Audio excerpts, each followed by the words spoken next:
मेरे एक स्टूडेंट ने एक वर्कबुक बनाई है और मुझे उस वर्कबुक के रिगार्डिंग कुछ सवाल पूछा है।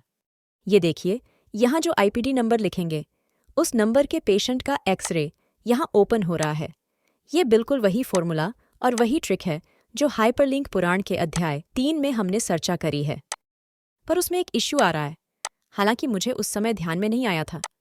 पर मेरे स्टूडेंट ने मुझे ये वर्कबुक भेजी और सवाल पूछा है कि यहाँ इस सेल में 10,000 लिखेंगे, तब तो हमें 10,000 की सीरीज मिल रही है। पर यहाँ यदि 1,000 लिख रहे हैं तो 1,000 नंबर के पेशेंट का एक्सरे ही चाहिए। यहाँ 10,000 नंबर के पेशेंट का एक्सरे भी फेंच हो रहा है। यहाँ 2 सवाल है। पहला सवाल ये है कि पेशेंट नंबर 1,000 की डिटेल मांगने पर एक्सेल महाशय हमें 10,000 नंबर के पेशेंट की डिटेल क्यों दे रहे हैं? और सवाल नंबर 2, इसे फेंच होना बंद कर सकते हैं या नहीं? मेरे स्टूडेंट की फाइल देखकर मुझे बहुत खुशी हो रही है और उसके सवाल पूछने के अंदाज से मैं ये कह सकती हूँ कि मेरे स्टूडेंट वाकई स्मार्ट है। मुझे बड़ा प्राउड फील हो रहा है। तो चलो इस प्रॉब्लम की जड़ तक जाते हैं। एक्सेल में जब कोई प्रॉब्लम आता है मुझे तो तभी बड़ा मजा आता है। हर एक प्रॉब्लम कुछ न कुछ नया ज्ञान सीखा कर ही सोल्व होता है। गुड मॉर्निंग एक्सेलर्स, मैं Sangeeta Kukadiyan, head of Excel the wonder family, Excel education video series के इस भाग में आपके अपने चैनल पर आपका स्वागत करती हूँ। सबसे पहले तो जल्दी ये वर्कबुक फिर से क्रिएट करेंगे ताकि हमें फिर से प्रैक्टिस हो जाएगी। ये हमारा रियाज है और रियाज रोज करना ज़रूरी होता है। एक बार कंप्यूटर की ड्राइव में देख लेते हैं। इस फोल्डर में कुल 14,000 से ज़्यादा फाइल है। इसे ऑपरेट करने के लिए कोई मैकेनिज्म बनानी तो ज़रूरी है भाई साहब। हमें तारक मेहता के बाघा की तरह काम नहीं करना है। अपन को तो स्मार्ट बनना है भिड़ू। अब एक नई एक्सेल की फाइल बना लेते हैं। इसे नाम देंगे सॉल्यूशन। अब इसे ओपन करते हैं, ज़्यादा समय नहीं लगाएंगे। सीधे डेटा टैब ही क्लिक करेंगे और एक्सरे की फाइल लिंक कर लेते हैं। यहाँ डेटा फ्रॉम फोल्डर वाले ऑप्शन को क्लिक करेंगे और इस लिस्ट में हमारा एक्सरे का फोल्डर सिलेक्ट करके यहाँ क्लिक करेंगे। यहाँ ट्रांसफॉर्म डेटा क्लिक करेंगे। हम जानते हैं कि यहाँ हमारे काम के सिर्फ 3 कॉलम हैं। बाकी के सारे कॉलम को सिलेक्ट करेंगे और यहाँ से रिमूव कर लेते हैं। अब यहाँ create and load to click करेंगे और इस एड्रेस में मनचाहा प्लेसमेंट सिलेक्ट करके ओके क्लिक करेंगे। देखिए, हमारी सारी फाइल यहाँ फेच हो गई है। टास्क 1 कंप्लीट हो गया। अब दूसरा टास्क ये है कि यहाँ इस टेबल में सारी फाइल नहीं आनी चाहिए। उसके लिए हम 2 सेल डिफाइन करते हैं। उस सेल में जो नंबर होगा वह नंबर जिस फाइल के नाम में होगा वही फाइल हमें चाहिए, तो यहाँ सेल A1 में लिखते हैं आस्क 1 और यहाँ काम चलाव टेक्स्ट लिखेंगे। Ctrl T प्रेस करके इस सेल को टेबल में कन्वर्ट करेंगे। अब इसी तरह यहाँ भी आस्क 2 बनाते हैं और इसे भी टेबल में कन्वर्ट करेंगे। हमें 2 सेल इसलिए बनाना ज़रूरी है क्योंकि हमारे इस फोल्डर में हमारा ओपीडी नंबर A और C 2 सीरीज में है। टास्क 2 कंप्लीट हो गया। तीसरा टास्क ये है कि इस टेबल को फंक्शन देना होगा। उसके लिए पहले इस टेबल को सिलेक्ट करके डेटा टैब क्लिक करना होगा। यहाँ फ्रॉम टेबल रेंज क्लिक करेंगे। यहाँ इस विंडो में हमारा सेल नज़र आएगा। उसे माउस पर राइट क्लिक करेंगे और ड्रिल डाउन क्लिक करेंगे। यहाँ मनचाहा नाम रिनेम कर लेते हैं। अब यहाँ close and load to click करना है और इस फंक्शन को हमें क्रिएट ओनली कनेक्शन टिक करके ओके करना है। ये बहुत आसान है। मुश्किल दिखने वाली सारी ट्रिक प्रैक्टिस करेंगे तो मास्टरी आ जाएगी और इसमें मज़ा भी आने लगेगा। इसी तरह इस सेल को भी फंक्शन दे देते हैं। Select cell, right click, drill down, यहाँ मनचाहा नाम रिनेम कर लेते हैं। Close and load to, create only connection, okay लीजिए। अब दोनों सेल फंक्शन बन गए हैं।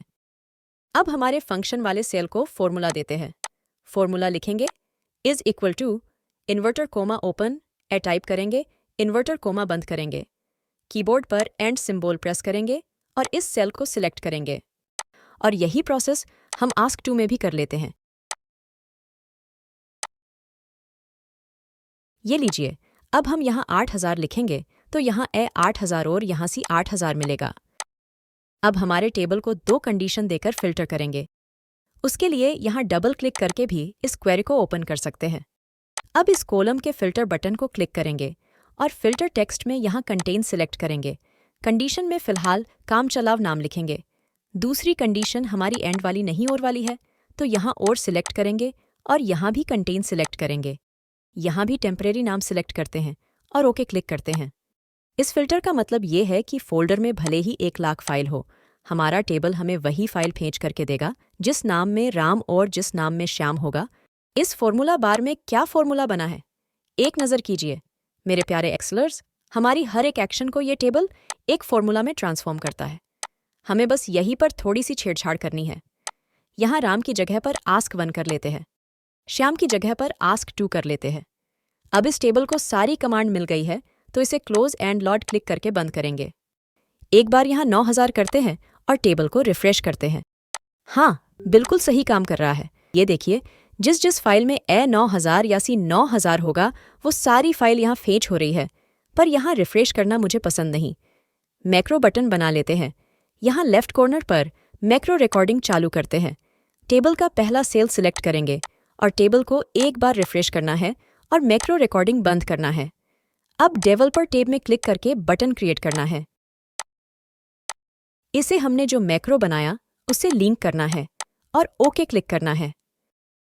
अब यहाँ लिखेंगे 9005 और इस बटन को क्लिक करेंगे तो हमारा एक्सेल महाशय अपने आप ही टेबल रिफ्रेश करके प्रस्तुत कर देगा। एक नई बात सिखा देती हूँ दोस्तों, यहाँ देखिए, हमने जैसे ही टेबल रिफ्रेश किया तो हमारा टेबल अपने आप कॉलम की चौड़ाई चेंज कर रहा है। इसे फिक्स करना सही होगा। यहाँ डेटा क्लिक करेंगे, प्रॉपर्टी में जाएंगे और यहाँ इस ऑप्शन को अनटिक करके ओके क्लिक करेंगे। अब हमारा कॉलम स्टैटिक ही रहेगा। अब हम हमारे स्टूडेंट के सवाल पर चलते हैं।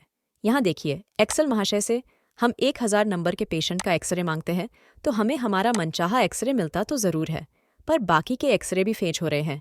ये इसलिए आ रहे हैं क्योंकि हमने एक्सेल महाशय को ये आदेश दिया है कि जिस फाइल के नाम में अगर तो आस्क 1 या फिर आस्क 2 दो में से एक भी टेक्स्ट मिल जाए उस फाइल को यहाँ फेंच कर दीजिए। तो एक्सेल ने तो आदेश का बिल्कुल सही पालन किया है। इस इश्यू में एक्सेल का कोई दोष नहीं है। हमें हमारे आदेश को थोड़ा मॉडिफाई करना होगा। सबसे पहले मैं इस टेबल को यहाँ से नीचे ले लेती हूँ। इस सेल में जो टेक्स्ट है उसे स्प्लिट करना मुझे सही लगता है, तो यहाँ फार्मूला लिखेंगे is equal to text split bracket open. इस सेल को सिलेक्ट करेंगे और डेलीमीटर में इन्वर्टर कोमा में एक स्पेस देंगे और इन्वर्टर कोमा बंद करके ब्रैकेट बंद करेंगे और एंटर दबाएंगे। अब हमारे सेल में जहाँ भी स्पेस होगा वहाँ से हमारा टेक्स्ट स्प्लिट होगा। अब इस सेल की कॉपी लगभग 20 रॉ तक कर लेते हैं, इसे ज़्यादा भी कर सकते हैं।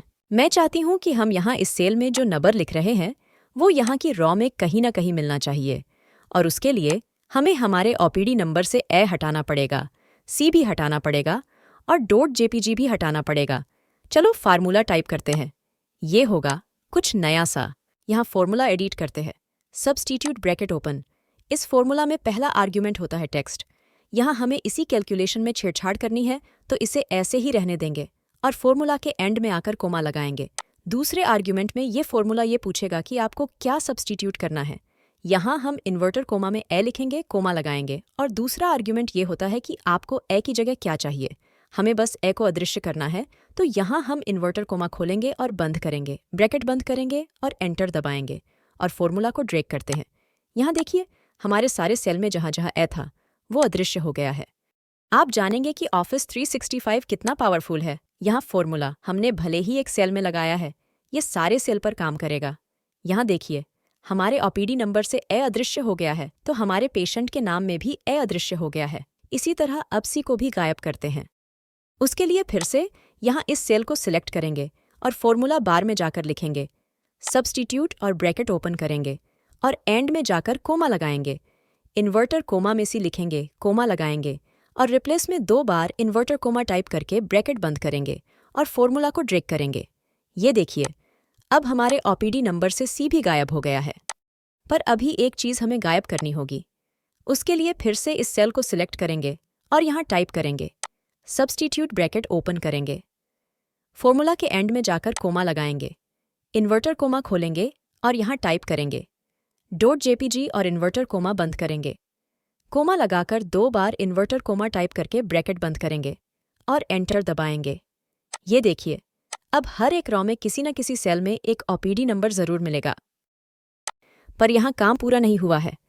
ये देखिए, इस सेल में हमें भले ही 1000 लिखा मिला है, पर यह सेल इस वाले सेल से अलग है। यकीन नहीं आ रहा तो यह देखिए, इस सेल में मैं लिखूंगी इज इक्वल टू, ये सेल इक्वल टू ये सेल इंटर दबाती हूँ, यहाँ फॉल्स मिला है, इसे फिक्स करना ज़रूरी है।